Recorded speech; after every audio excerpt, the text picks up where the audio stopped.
যদি পস্তাতে না চান তাহলে আপনার অতীতের ভুল, বর্তমানের সংকট আর ভবিষ্যতের পরিকল্পনা কখনো কাউকে বলবেন না। কারণ মানুষ শুধু শোনে না, সাথে বিচারও করে। যে মানুষগুলো এখন আপনার সামনে বসে আপনাকে স্নেহ দেখিয়ে, আপনার প্রতি কেয়ার দেখিয়ে আপনার কাছ থেকে আপনার গোপন খবরগুলো শুনে নিল, দেখবেন কাল না যেতেই আপনার অন্য কোনো বন্ধুর কাছে সেই মানুষগুলো আপনার সেই দুর্বলতা প্রকাশ করে দিচ্ছে।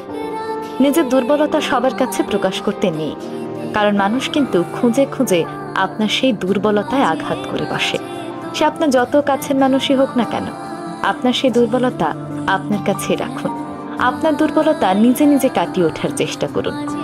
যেই মুহূর্তে আপনার মাথায় আসবে অন্য কারো কাঁধে ভর দিয়ে আপনি আপনার দুর্বলতাকে কাটিয়ে উঠবেন, সেই মুহূর্তেই আপনার পরাজয় শুরু। কারণ ওই যে মানুষ শুধু শোনে না, সাথে বিচারও বসায়। তাই আপনার গোপন কথা বলার আগে চিন্তা করে দেখুন কারা সেটা শুনছে।